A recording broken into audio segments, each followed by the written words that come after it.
Bueno, hemen ikuste importantena izango da lantaldia, ez? Hemen gaur batzuk irabaziko dute, beste gauza gaizkin goituzte, beste ez da nola ingo duen, eta lan munduan, lantaldean etzat oso garrantzitsua da, eta ikasiko dute, batzutan gauzak ondo atzatzen dela, bestetan ez, baino talde badala, nik uste hoxe.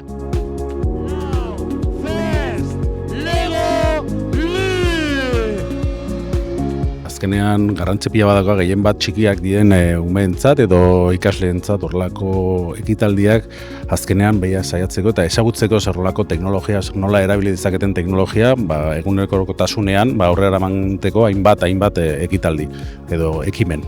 Eta gehien bat txikitatik hasita lortzen dugu azkenean horrelako ikaslea unibertsitatera joatea eta horrelako teknologia garatzea.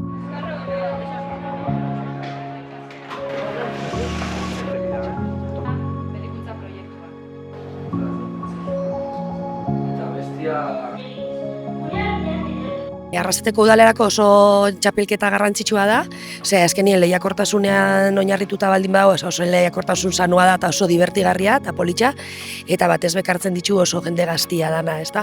Orduen guretzat zientziari garrantzia ematea, datorren urtean saiatuko gara herrira gehiago zabaltzen, baina beste behin 6. edizioan oso pozik. Talentu berria daukagula, gaztea, baita ere, zientzia eta teknologia arloan, eta eurentzat momentu honetan talentua, arrazorik handiena denean enpresentzat, hemen markotik kanpo eta auzolanean edo taldeka lanean balio horrek landuz, biharko zientzia eta teknologi profesionalak ekuko ditugu zela Euskadi.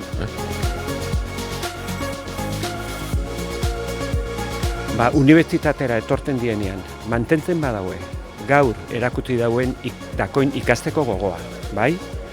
Baita ere, ikusten edo ulertzen badaue teknologia, tresna on bat moduan etorkizuneko gizartea garatzeko dala tresna oso aberaz potentea, esango nuke nik, bai?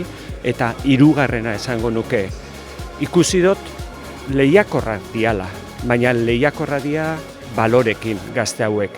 Orduan, 3 gauza horrek mantentzen badaue unibertsitatera etorten dianean, nik uste dut unibertsitatetik egin behar duguna da eurei eskaini, ikaskuntza prozesu on bat laguntzeko euren garapen profesionala eta pertsonala.